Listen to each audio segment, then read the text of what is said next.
Olá, graça e paz do Senhor Jesus Cristo. Seja bem-vindo a mais um 30 minutos de Palavra de Deus.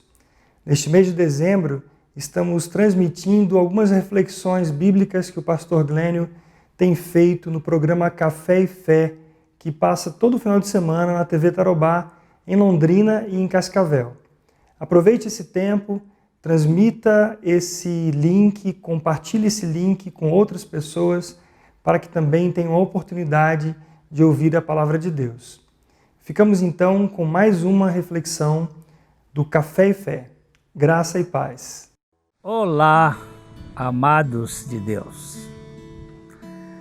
É uma alegria estar sempre aqui em contato através de nosso programa. Você sabe que o nosso objetivo aqui é anunciar o Evangelho das insondáveis riquezas de Cristo, o Deus que se fez gente, que se fez carne, que habitou entre nós e que por meio da graça Ele vem habitar em nós. Hoje nós queremos conversar um pouco sobre a verdadeira conversão. É muito comum pessoas nos abordarem sobre a questão da conversão. Muita gente na igreja está na igreja, mas não reflete o caráter de Cristo. E é interessante a gente observar isto. Uma coisa é estar na igreja, outra bem diferente é estar em Cristo. Se alguém estiver em Cristo, estará na igreja. Mas pode ser que alguém só esteja na igreja e jamais tenha pertencido ou esteja em Cristo. Está na igreja como organização e não como organismo. Está na igreja como sistema e não como vida. Para estar na igreja, basta o batismo nas águas. Contudo, para estar em Cristo, é preciso o batismo na morte. O apóstolo Paulo trata disso muito bem em Romanos capítulo 6. Ele fala sobre o estar em Cristo. É preciso você ser batizado na morte com Cristo.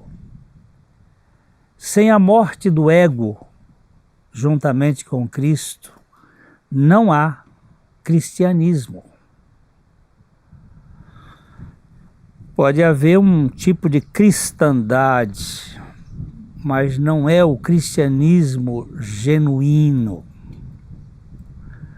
A igreja é um organismo vivo, mas também ela pode ser apenas uma organização. Como organização, a igreja ela se parece mais com empresa.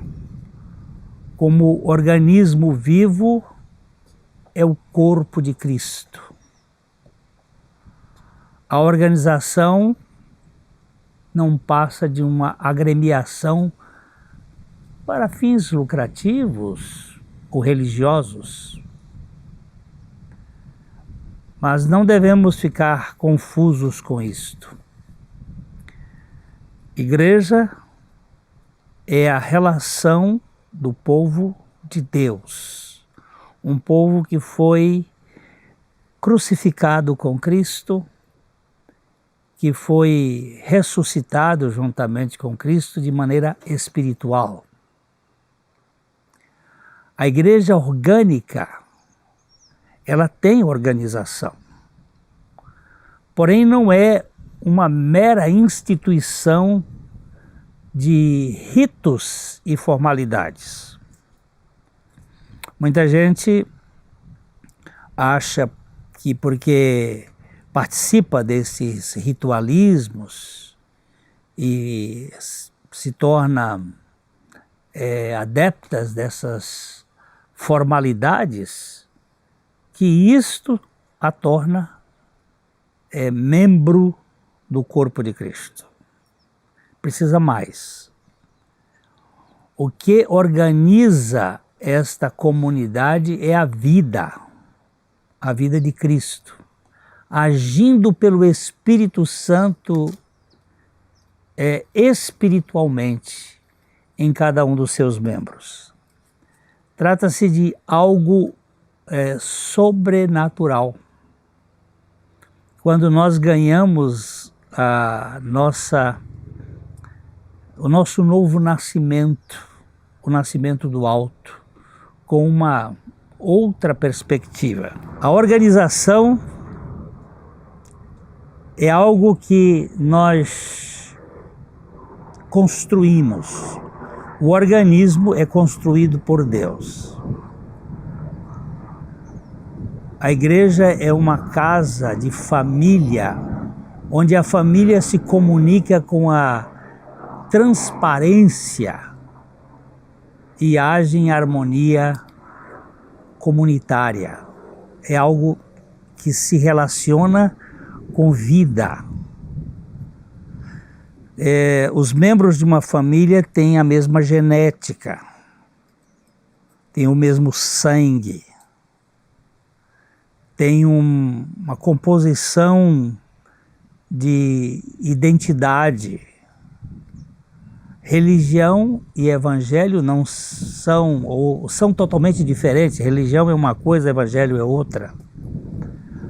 A religião trabalha com o nosso esforço, com o que nós fazemos.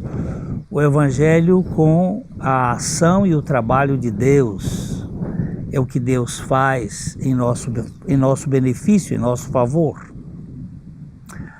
A religião, no que diz respeito à reunião das pessoas, ela produz entidades corporativas a serviço do humanismo, onde os talentos é que são vistos, enquanto o Evangelho investe na libertação das pessoas para que vivam livres pela graça de Deus e movidas pela obra do Espírito Santo nas suas vidas. São realidades diferentes. Podem até ter alguma semelhança, mas não são iguais. Jesus falou do trigo e do joio na igreja. O trigo é o filho de Deus. O joio é o filho do maligno. São coisas diferentes. O semeador plantou o trigo, conta Jesus a parábola, e plantou o trigo de dia, mas o impostor plantou o joio à noite. O trigo é fruto da luz, o joio das trevas. São realidades que diferem. Mas Jesus disse que não era para separar um do outro. Era para deixar que os dois crescessem juntos. O trigal vai ter que conviver no mesmo campo, nesta era, com a plantação do joio. Eles têm que estar juntos. A cisânia ou o joio é muito parecido com o trigo, mas eles são diferentes em 3 aspectos, em 3 pontos: na raiz, no porte e no fruto. São 3 realidades que vão diferir um do outro. Nós estávamos falando há pouco sobre a questão da cisânia, ou o joio e o trigo, que são parecidos, mas que há 3 pontos que eles diferem: a raiz, o porte e o fruto. A raiz da erva daninha, ela fica arraigada no solo. O joio está preso à terra, ao mundo, enquanto que o trigo pode ser arrancado com certa facilidade. Quando ele amadurece, você vai lá e as raízes estão frouxas, estão soltas da terra, enquanto que o trigo não. Isso mostra que o Filho de Deus, ele está no mundo, mas ele não depende do mundo. Ele não vive sugando suas energias do mundo, da terra, deste contexto existencial. O porte da cisânia também é diferente do porte do trigo. O joio é altivo e ele sempre cresce mais que o trigo, ficando com a sua espiga mais alta.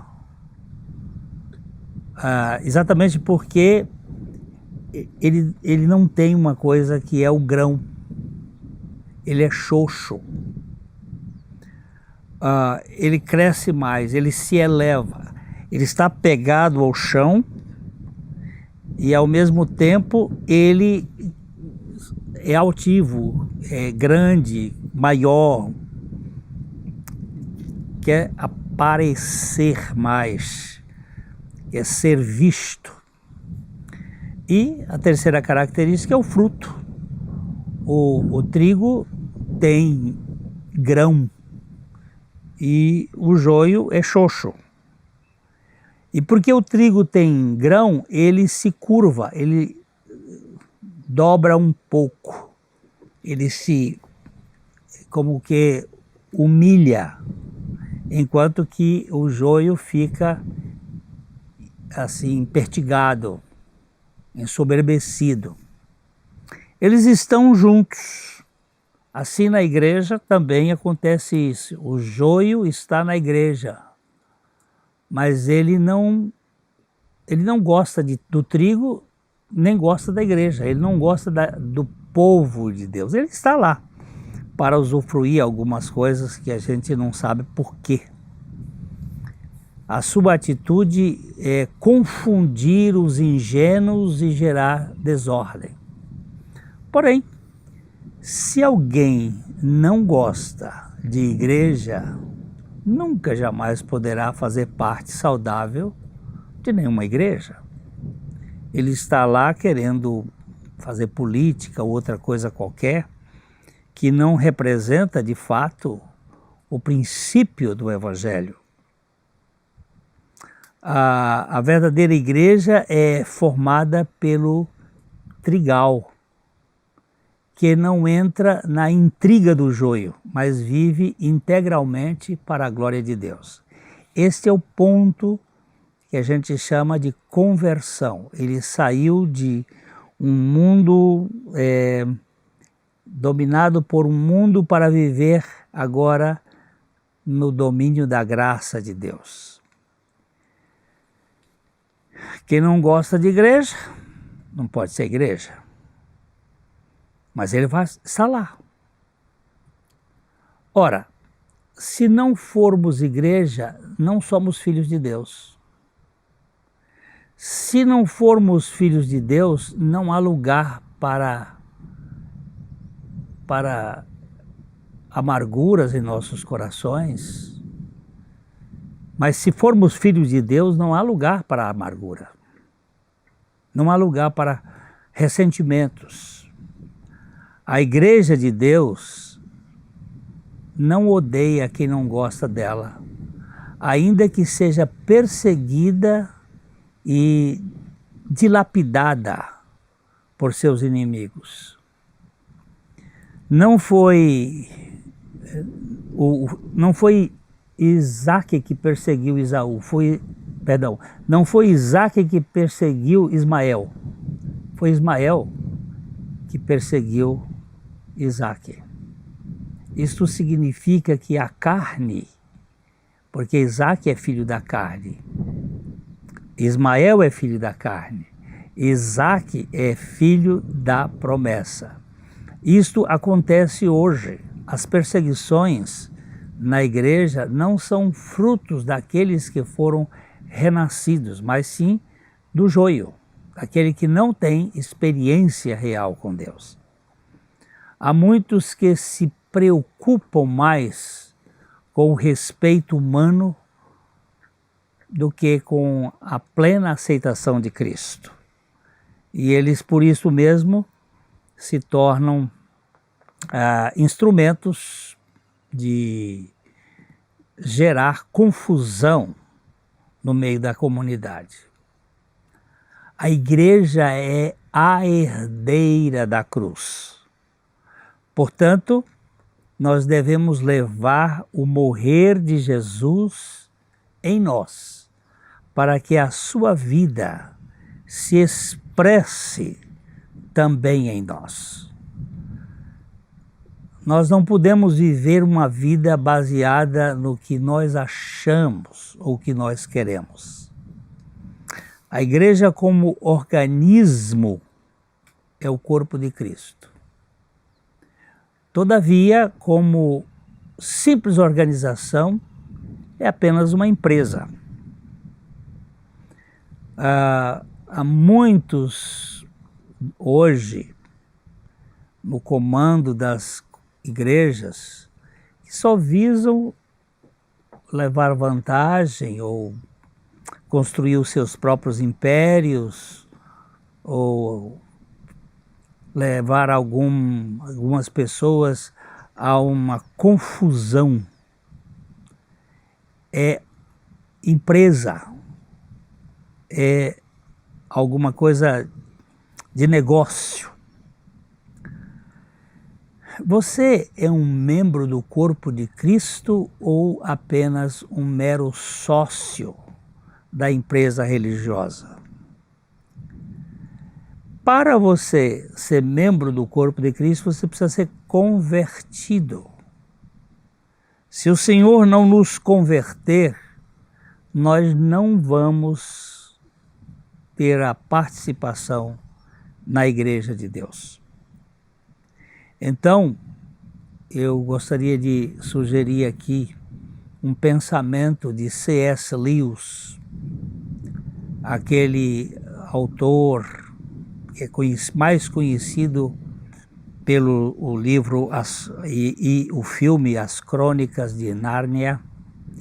Ele diz o seguinte: Deus tornou-se homem para transformar criaturas em filhos, não simplesmente para produzir homens melhores da antiga espécie, mas para produzir uma nova espécie de homens.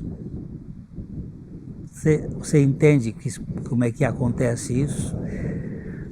Deus tornou-se homem para transformar criaturas, porque todos nós neste planeta somos criaturas divinas, mas nem todos nós somos filhos de Deus. Ser criatura faz parte do Deus Criador. Agora, ser filho faz parte do Deus Pai, por meio de Jesus Cristo. Então, Jesus se tornou homem para transformar criaturas em filhos, mas não simplesmente para produzir homens melhores da antiga espécie, da espécie adâmica, homens mais polidos, mais éticos, mais educados, mas para produzir uma nova espécie de homens. Homens que tragam, de fato, o caráter do próprio Deus. Ser participantes da natureza divina. Você é um filho ou uma filha de Deus ou uma mera criatura divina? Essa pergunta só você pode responder. Você é trigo ou é joio? Você é filho de Deus ou você é uma mera criatura divina? Deus, Ele é Deus de todos e Ele abençoa a todos como Criador. Mas só os filhos podem herdar. Se não somos filhos, não somos herdeiros. Não se engane com isto. Se você for um filho de Deus, você será participante da igreja de Deus, você terá a herança divina, mas você pode estar na igreja e ainda não ter sido feito em filho de Deus. Isto que nós aqui batemos muito. Nossa insistência é para que você examine a sua experiência cristã. O apóstolo Paulo fez este questionamento com a igreja de Corinto. Ele nos diz em 2 Coríntios capítulo 13, versículo 5, examinai-vos a vós mesmos, se realmente estáis na fé. Provai-vos a vós mesmos, ou não reconheceis que Jesus Cristo está em vós, se não é que já estáis reprovados. Há uma necessidade de examinarmos para ver se realmente o que temos é a vida de Cristo. Você tem certeza de que já nasceu de novo? Essa resposta é sua diante de Deus. Não é para mim nem para ninguém. Jesus foi muito enfático. E ele disse, em verdade vos digo que se alguém não nascer de novo, não pode ver o reino de Deus. O Evangelho de João 3,3. É claro, chegará um dia em que se você não houver nascido de novo, você desejará nunca ter nascido. Por isso, nós insistimos com essa questão da conversão. Agora, cabe a você dizer a Deus, Senhor, dizer e orar como Davi orou, cria em mim, ó Deus, um coração puro e renova dentro de mim um espírito inabalável. Que o Senhor conceda a você e conceda a mim a certeza de que somos filhos de Deus, por meio da obra de Jesus Cristo. Isso a gente fala de coração para coração. Até o nosso próximo encontro.